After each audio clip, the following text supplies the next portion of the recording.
My choices were almost between the 3 World Cup teams of 95, 07, and 19. I think the 2019 crew, who were incredible, didn't end up cracking the nod because they haven't played a lot of Test match rugby.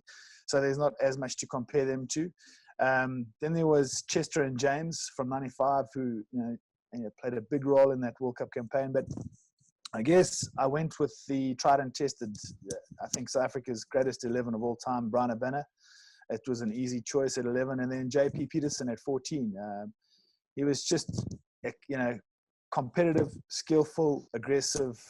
He had no flaws. He was just an all-round great number 14 wing who could play fullback as well. So it was. I've got a question, Chairman. The list that he sent through, it had James Small written down. Is this a late change, or what's happened there? Yeah, I told you. I've come here and with my final decision being JP and Brian. It shows how close James was. White envelope. White envelope. There we go. Let people know. Maybe I could have made some money out of this. Okay, fair enough. I just wanted to make sure. Who would you rather play against? These lists mean nothing now. They're late.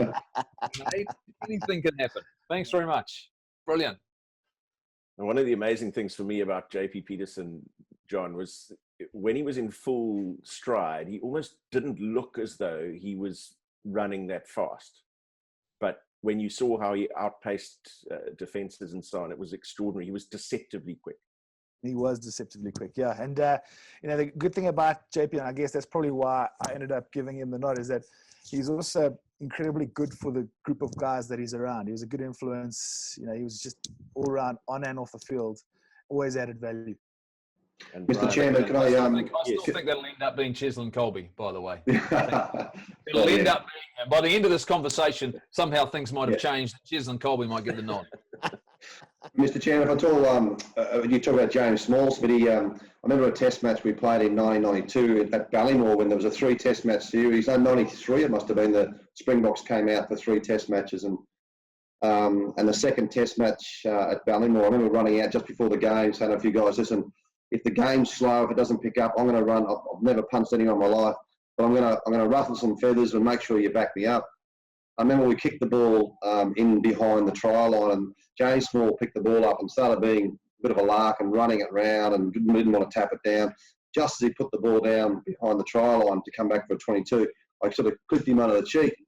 And all of a sudden he's perked up and he started running after me, and I'm jogging back.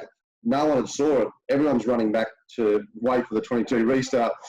And the referee at the time, I forget who it was at the time, might have been Derek Bevan, he called me out and said, Tim, come over here. And I look back, and James Small's about 2 metres away, ready to hit me, and I ran as quick as I could to the referee, straight to him. Yes, sir, I was bad. I was wrong as a penalty. Of all the people to pick, James Small, no, not the. He was coming, yeah. So I still can't believe I've gotten grief from Jeff Wilson, who's the only guy who didn't actually pick a 14 at 14. You I mean, Ben so much. Smith, Look, you can criticize me when we at 14. You can criticize me when we get to the small numbers. When we get to the small numbers and I'm names out of the air because I don't know what's going on, then you can criticize me. How about that? Okay, we'll wait till then. Where are we next? So Smitty's gone with JP Peterson on the right wing and South Africa's record-breaking try scorer Brian Habana on the left.